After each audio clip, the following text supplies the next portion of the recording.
Hey, West Texas, thanks for allowing me to fill in doing the weather all this week. I've had a blast and we have some excitement just to end my work week here. So we have some storms that are producing heavy rainfall, 1 to 2 inches being dumped within the hour within these cells. So although they are isolated, they are bringing some local water issues to some of those smaller creeks, rivers, and streams. All right, Slaughter County, excuse me, I live in East Sliker, there it goes, my producer.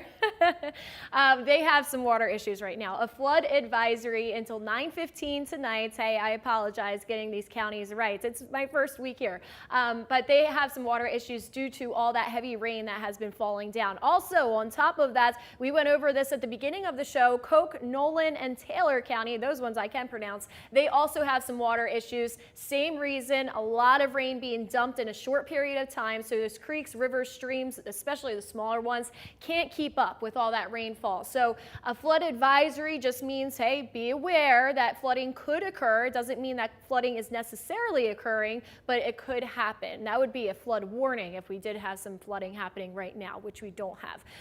Satellite and radar here.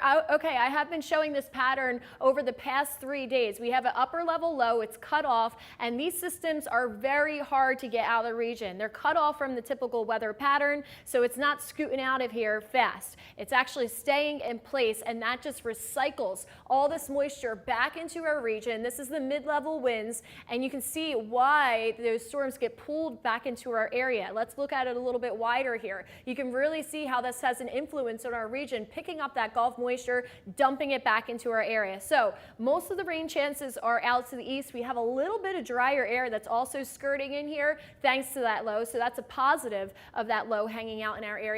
Just very interesting how the atmosphere works. Also, climate tidbits for our big country. This is over in Abilene. Abilene had one of the wettest months. Usually May is a wet month anyway for Abilene.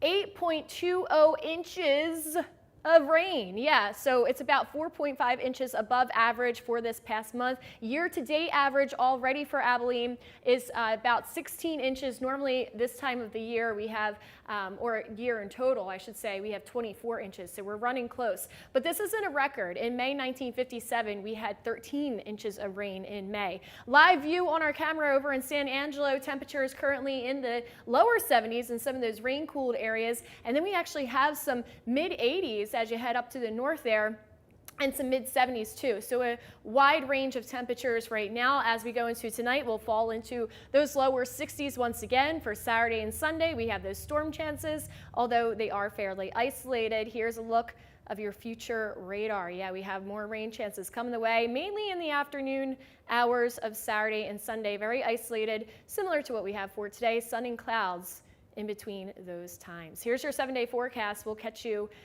later on.